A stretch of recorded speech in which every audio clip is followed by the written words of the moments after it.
봉독하도록 하겠습니다. 23장 3절 다 같이 봉독합니다.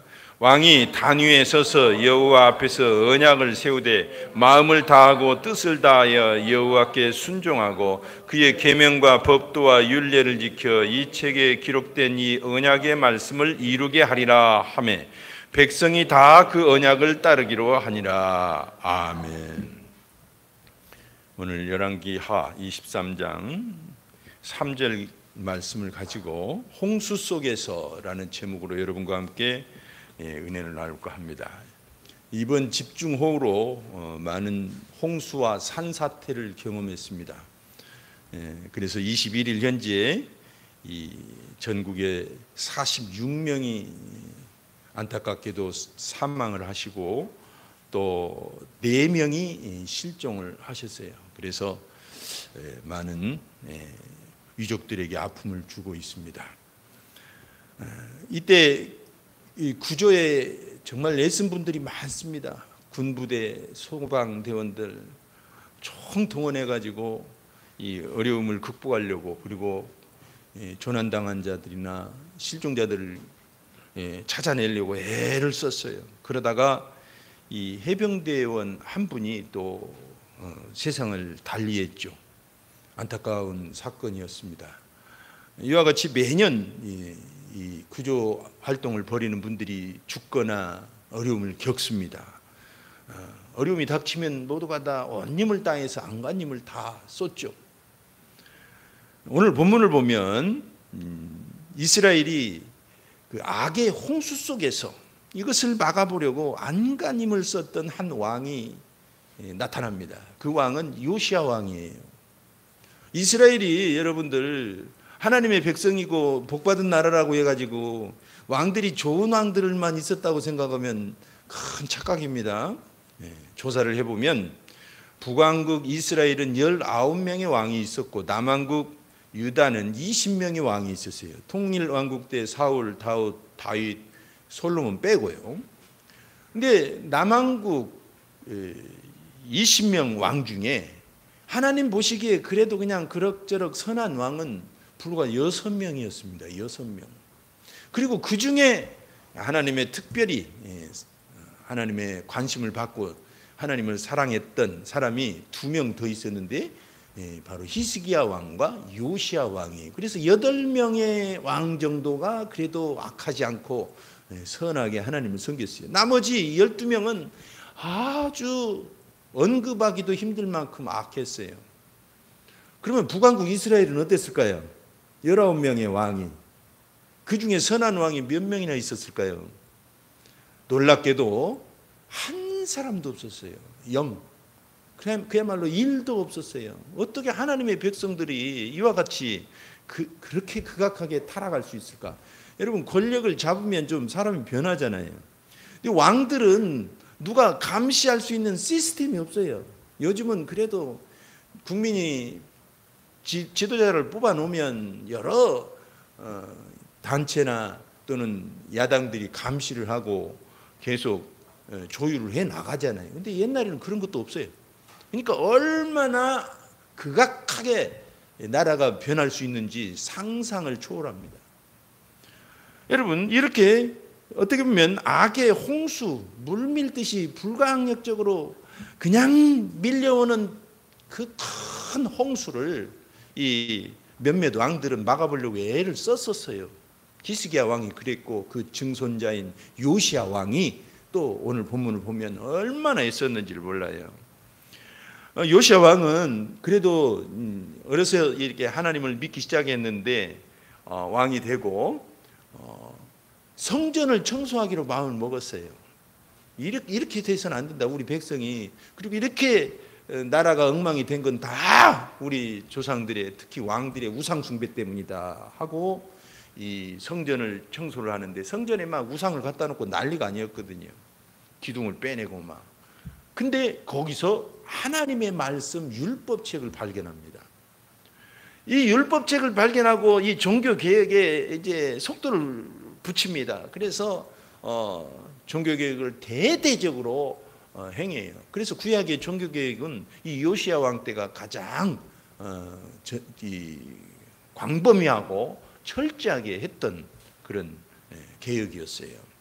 그래서 우상들을 다 척결하고 자기가 동네 다니면서 직접 그렇게 지휘하면서 진뒤 지휘하면서 다 그렇게 합니다. 그리고 하나님의 말씀을 가르치고, 그리고 사무엘 이후로 이 유월절을 제대로 지킨 적이 없거든요. 다윗 왕 때도 지키지를 못했어요. 근데 이 요시야 왕이 유월절을 제대로 지키도록 그렇게 명령을 내리고, 그리고 남왕국뿐만 아니라 이미 멸망한 북왕국까지 가가지고 온 이스라엘 땅을 전부 우상을 척결하면서 이 개혁을 힘썼습니다. 그런데 안타깝게도 그 이후에 애굽 왕과 싸우다가 무기또에서 전사하고 맙니다. 이 개혁을 완수하지 못하고 전사하고 말아요. 그러면 그 아들들이 왕이 왕을 이어받아가지고 아버지의 뜻을 좀 이루어 드리면 얼마나 좋아요. 그게 바른 길이고 하나님을 믿는 거니까. 근데 이 16대 왕이 이제 요시야 왕이었는데 17대, 18대 이 왕들, 17대는 여호와스, 18대는 여호야김, 그리고 19대가 여호야긴이고 마지막 왕이 이제 시드기야입니다. 그 유명한 시드기야. 한 사람도 개혁에 신경을 안 썼어요. 오히려 옛날 생활로 되돌아가서 우상 숭배하고 하나님을 떠나서 극악한 정치를 했어요. 그래서 20대 왕 시드기야를 끝으로 이스라엘이 진짜 멸망하고 말잖아요.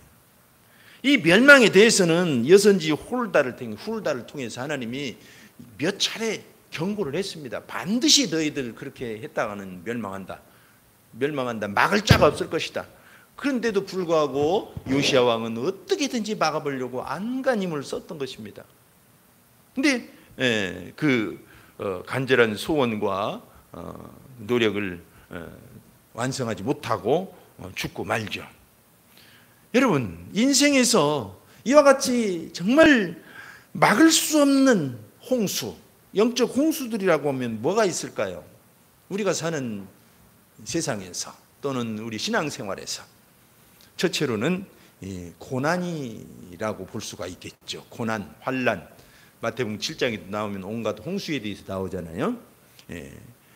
그리고 또 하나는 세상 가치관입니다. 이 가치관의 홍수는 정말 힘들어요. 성도들이 싸워야 될 영적 전쟁의 가장 큰 적은 귀신도 아니고 마귀도 아니에요. 세상 가치관입니다. 가치관과 싸워서 하나님의 가치관대로 살기란 참 쉬운 게 아닙니다. 그리고 또 뭐가 있겠습니까? 자기 자신과의 싸움이죠. 자기 자신이 막 불릴 듯이 일어나면 아무도 막을 수가 없어요. 이건 홍수보다도 더 거셉니다. 성질, 분노, 자기 생각과 어떤 감정. 우리는 이것과 맞서 싸워서 생명의 강을 흘러보내게 해야 되는 것입니다. 그 외에도 우리가 생활에서 꼭 필요한 그것이 나의 신앙생활을 가로막고, 다른 것도 아니에요. 내가 꼭 먹고 살고 정말 세상을 살아가야 될 그것이 어쩔 때는 하나님을 믿고 하나님 말씀대로 살려는 나의 결심을 무너뜨린단 말이에요. 그런 것들이 어떻게 보면 영적 홍수라고 볼 수가 있는 것입니다. 자, 복음이라는 게 뭘까요? 이 영적 홍수를 이기고 생명의 강을 흐르게 하는 것이 복음입니다. 그래서 주님께서도 이렇게 말씀하시죠. 요한복음 7장 38절. 나를 믿는 자는 생경의 이름과 같이 그 배에서 생수의 강이 흘러나오리라. 이것이 복음입니다. 예수님 오셨을 당시에도 말이죠. 얼마나 그 혼탁한 영적 홍수가 밀려오고 있었는지 몰라요. 인간 중에는 아무도 그 홍수를 막아낼 자가 없었어요. 그래서 하나님의 아들을 직접 보내신 것입니다. 자, 그렇다면 오늘날 우리가 정말 날마다 외치는 대로 이 복음을 가지고 자기를 이기고 환경을 이기고 흑암을 이겨서 어떻게 교회와 가정과 직장을 천국으로 일구어갈 수 있을까요? 이 혼탁한 영적 홍수가 밀려오는 이 시대에 첫째로는 영적 물줄기를 바꿔야 됩니다. 여러분, 홍수를 못 막으면 할 수 있는 길이 하나 있습니다. 그건 뭐냐면 물줄기를 이렇게 바꾸는 것입니다. 바꾸면 어느 정도 피해를 줄일 수 있어요. 미리 바꿔놓으면 더 좋고. 언약이라는 말이 뭘까요? 도대체 이 언약이라는 건, 성경에 나오는 언약은 하나님과의 약속입니다. 우리도 언약이라고 그러잖아요. 말로 하는 언약. 이 하나님과의 언약은 무슨 뜻을 갖고 있냐면, 백성들이 하나님을 섬기면 하나님의 백성이 되게 돼서 복을 받고 또 보호하심을 받고 인생을 승리하면서 살 것이라는 것입니다. 그리고 하나님께서는 백성들의 아버지가 되시고 하나님이 되신다는 것입니다. 그게 계약이고 그게 언약이에요. 그 언약 관계가 서로 우리가 전세 계약서를 쓰면은 거기에 약관이라는 게 있잖아요. 그게 약관에는 하나님의 약관인 것입니다. 하나님을 잘 따르면 백성들은 하나님의 백성이 돼서 머리가 될지언정 꼬리가 되지 않고 탁월한 민족이 될 것이다. 그리고 하나님은 우리의 아버지가 되시고 우리의 목자가 되실 것이다. 그것이 언약이라는 말입니다. 언약. 이것을 아브라함 때부터, 그 전에 아담 때부터 이 언약을 하나님이 하셨죠. 그런데 거듭 인간편에서 실패를 합니다. 언약을 지키질 못해요. 다른 신을 따르고. 그리고 지금 이 요시야 때까지 온 것입니다. 근데 요시야의 증조부였던 히스기야 때는 아까 말씀드린 대로 선한 왕 중에 한 사람이잖아요. 두 탁월한 왕 중에 하나님과 언약을 새롭게 갱신한 왕이에요. 그 전에 우상숭배를 다 몰아내버리고 하나님과의 관계를 다시 새롭게 합니다. 근데 이 요시야 왕의 바로 윗대 왕인 므낫세 아몬, 이게 할아버지 아버지죠. 이때 다 깨뜨려 버려요. 그 언약을 다시 되돌아가요. 와, 이 왕들을 보면 말이죠, 우리 신앙생활도 비슷한 것 같아요. 정말 하나님 믿기 힘들잖아요. 그럼에도 불구하고 하나님을 열심히 믿는 여러분들에게 하나님은 복을 주실 줄로 믿습니다. 아멘. 예. 어쨌든 이 요시야 왕이 그런 조부 그리고 부친을 두었음에도 불구하고 다시 언약을 하나님과 맺기를 원했어요. 그래서 이 언약을 세우는 장면이 오늘 3절에 나와 있는 것입니다. 왕이 단 위에 서서 여호와 앞에 언약을 세우되 그랬잖아요. 끝절에도 뭐라고 나와요? 그 부분에 백성이 다 그 언약을 따르기로 하니라 그랬어요. 이 언약이야말로 여러분 악의 홍수를, 이 물줄기를 바꿔서 생명의 강으로 흐르게 하는 그런 행위인 것입니다. 우리가 구약을 보면 그걸 명확하게 알 수가 있어요. 이 언약을 이 신약에 와서 예수님은 어떻게 하셨을까요?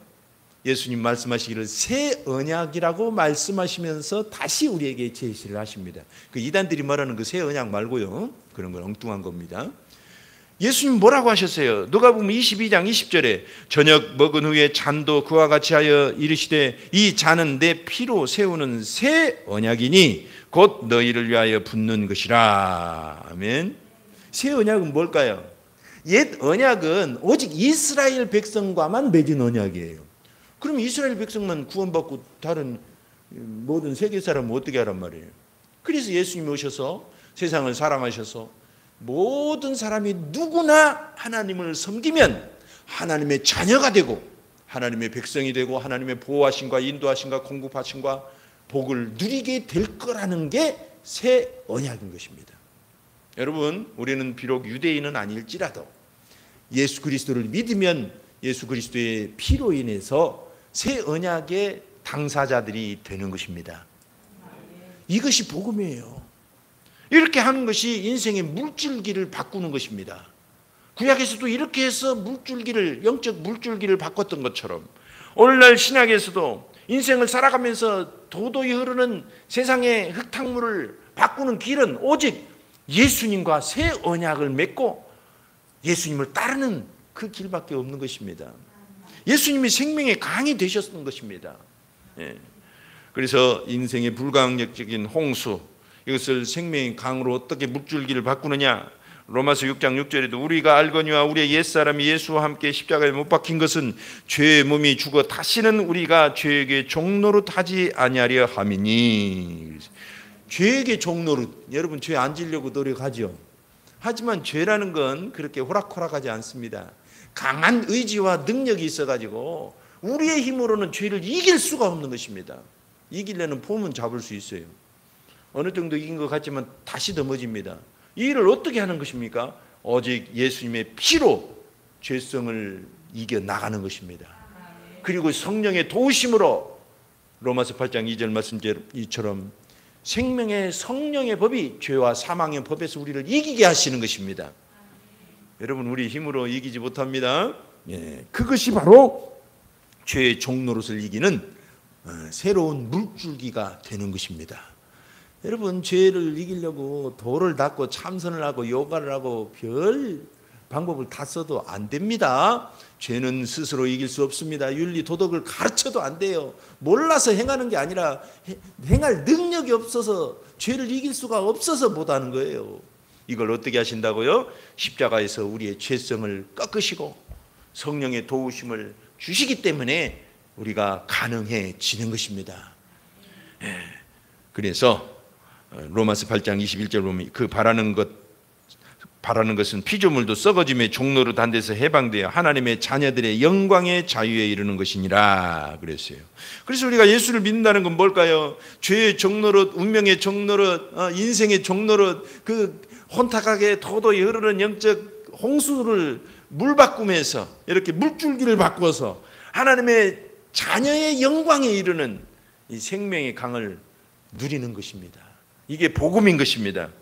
그래서 성경을 보면 예수님을 찾아왔던 모든 사람들이 이 경험을 했어요. 예수님을 만난 모든 사람들이 영적 물줄기를 바꿔놓고 말았습니다. 병든 자가 왔습니다. 그래도 병을 치료할 뿐만 아니라 인생을 바꿨어요.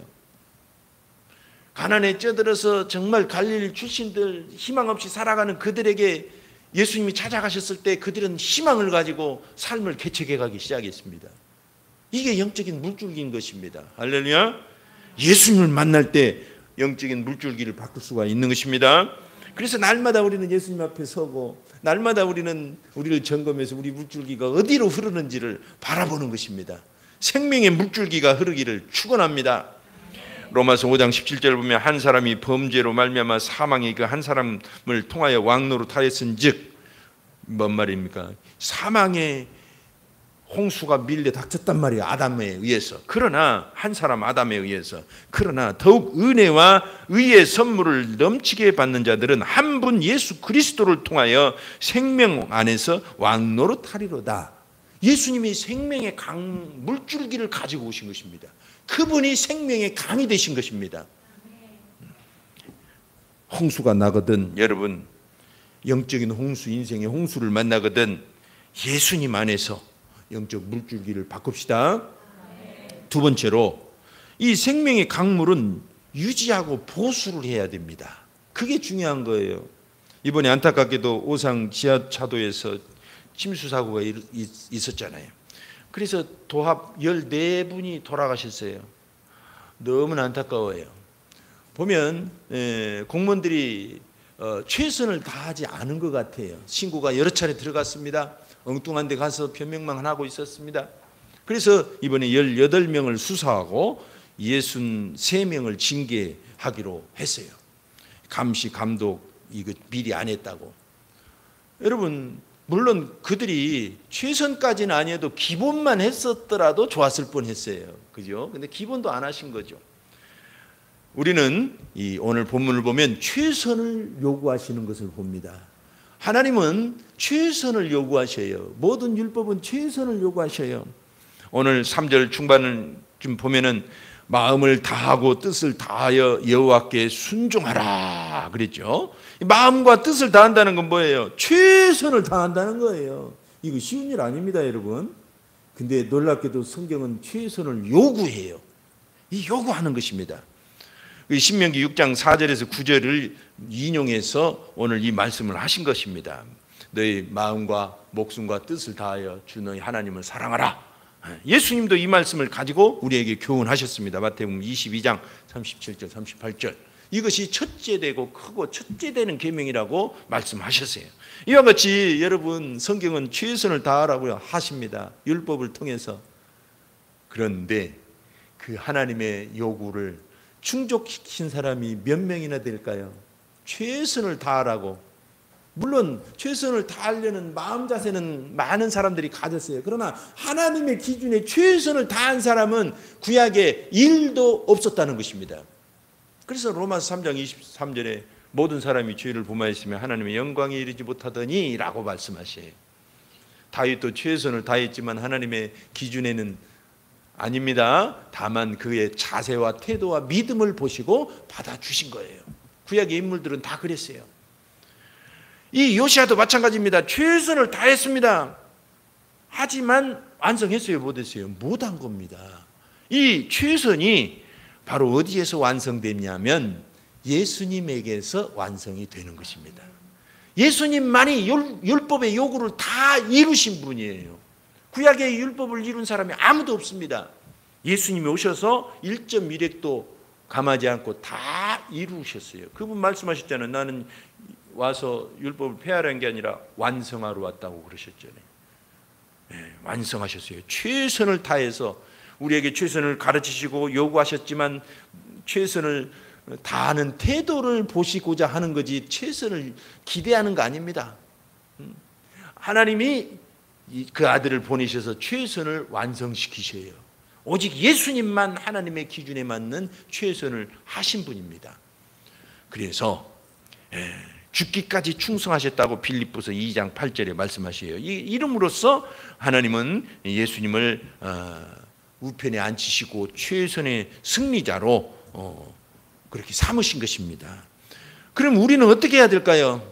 최선도 하려는 태도는 있지만 최선을 할 수 없는 연약한 존재입니다. 우리는 어떻게 해야 될까요? 어떻게 해야 하나님의 기준에 맞을까요?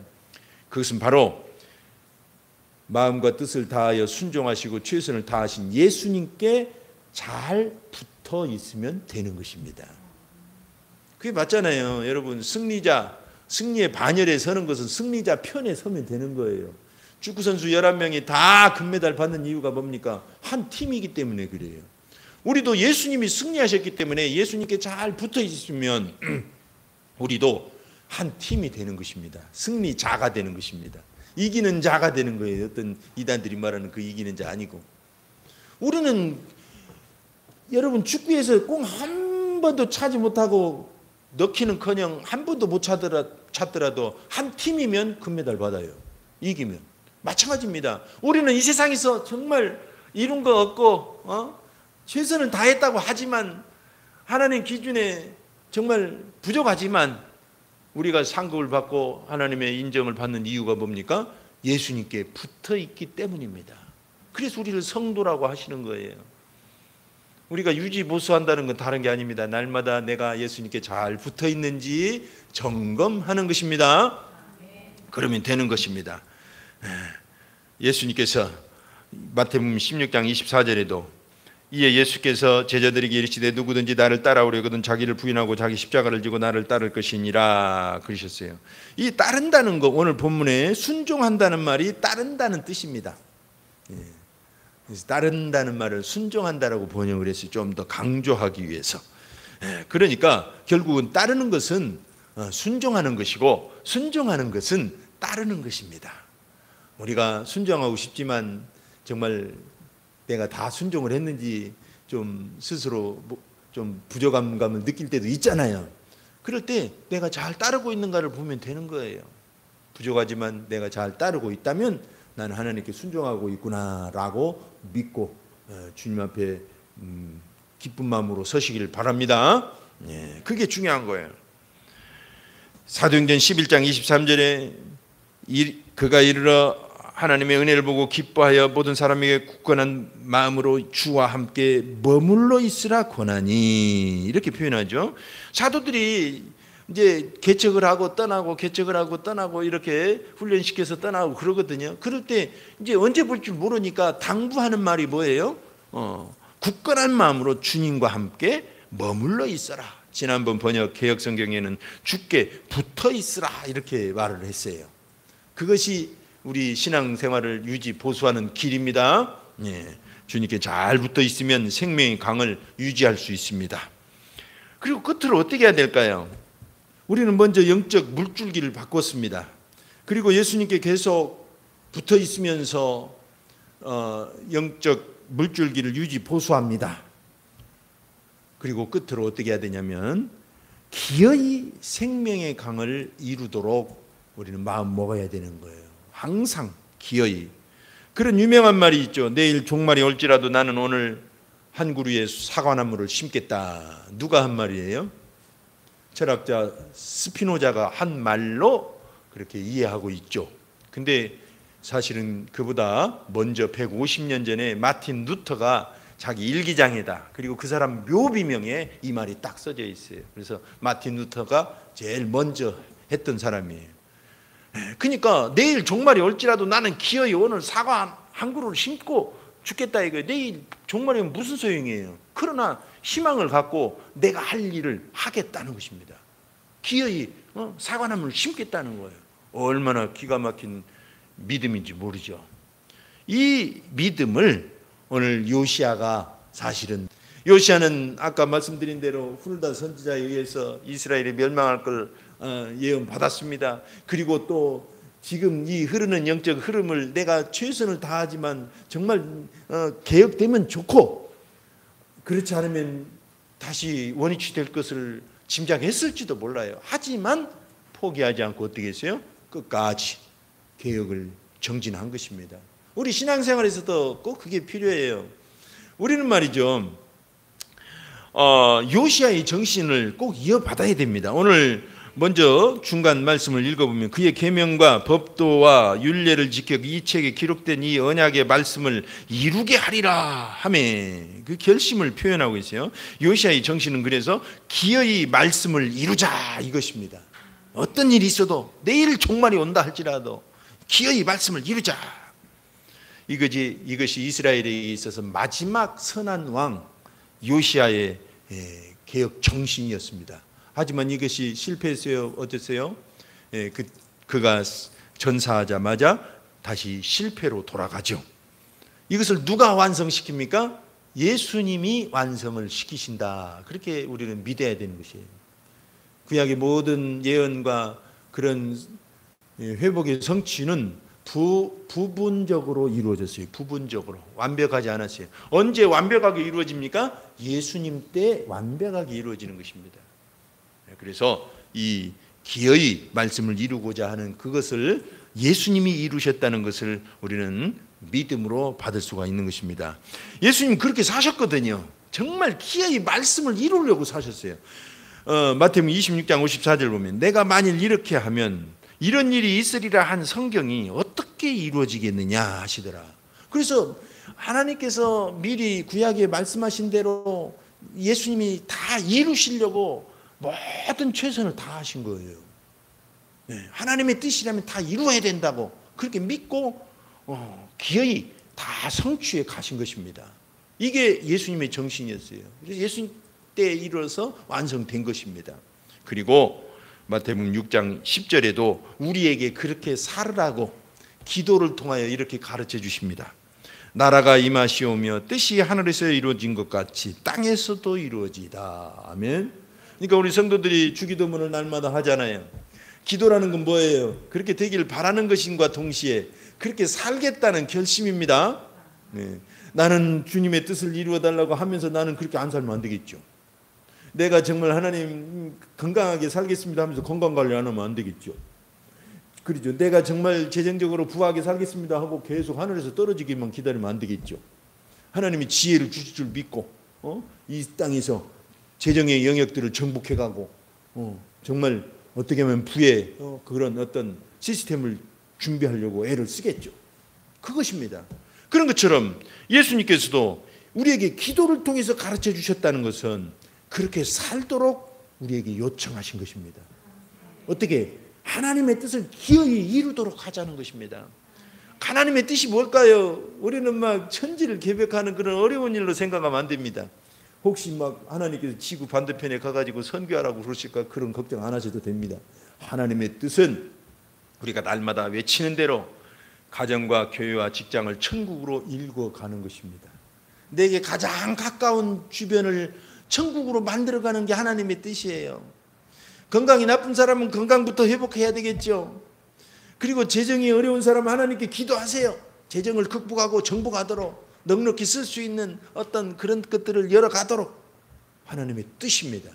그걸 이루도록 기어이 기도하는 것이 성도의 자세입니다. 그것이 믿음입니다. 그래서 마태복음 11장 12절에 세례 요한의 때부터 지금까지 천국은 침노를 당하나니 침노하는 자는 빼앗느니라 그랬어요. 침노라는 게 뭐예요? 강탈한다 이거예요. 기어이 내 걸로 만든다 이것입니다. 천국은 기어이 내 걸로 만들려고 하는 사람들의 것입니다.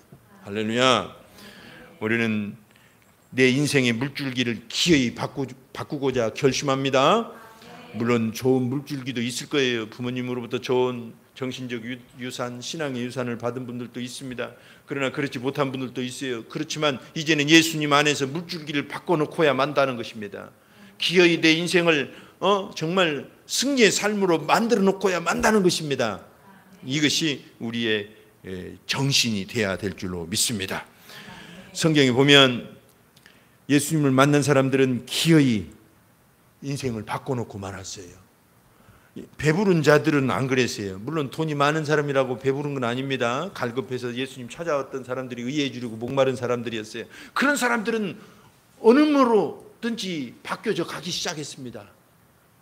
그래서 예수님의 제자들이 바뀌었고 병든 자들이 와서 병만 고친 게 아니라 인생이 바뀌었고 갈급한 자들은 다 인생을 바꾸어 나갔던 것입니다. 기어이 바꿨던 것입니다. 우리도 이와 같이 결심한 바가 있지만 또다시 결심합니다. 기어이 생명의 강이 내 삶을 흐르도록 한다. 아멘. 그런 의미에서 한번 결심합시다. 나는 기어이 예수님의 생명의 강을 흘려보낼 것입니다. 네, 여러분의 삶이 풍성해질 것입니다.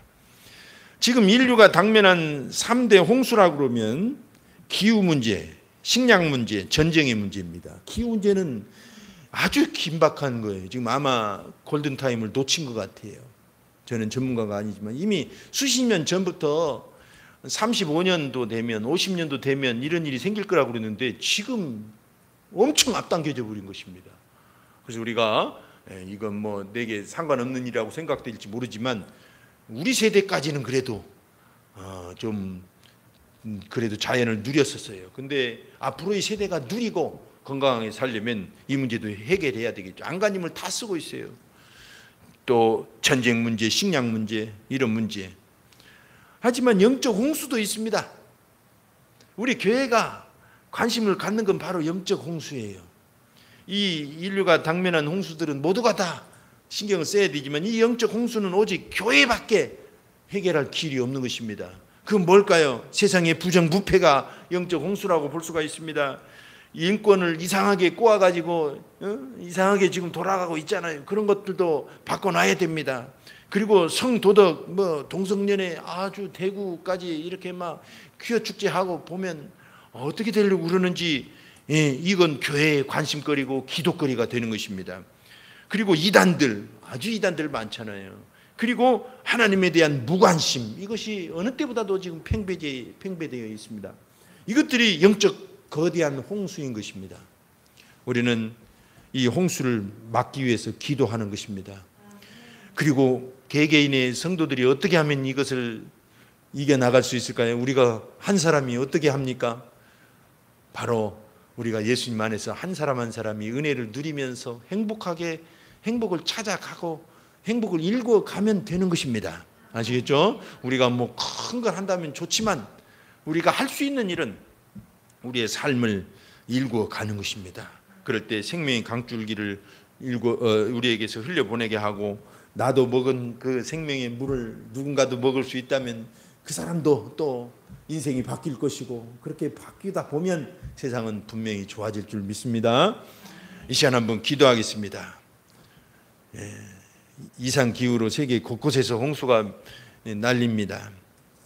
그러나 우리에겐 이 문제도 심각하지만 영적 홍수가 악의 홍수가 더 심각한 것임을 우리는 직시해야 됩니다. 요시야 왕은 이것을 막기 위해 안간힘을 썼습니다. 하지만 그는 죽고 말았어요. 하지만 그의 행동과 그의 태도는 매우 좋은 것입니다. 그 정신은 우리가 이어받아야 돼요. 예수님은 그 일을 다 이루셨습니다. 예수 안에서 영적 물줄기를 바꾸고 예수님께 잘 붙어 있으면서 생명의 강물을 유지 보수하고 기어이 내 삶에서 천국을 일궈내기를 다시 한번 결심합니다. 기도합시다. 하나님 아버지여 감사합니다. 오늘 말씀을 통해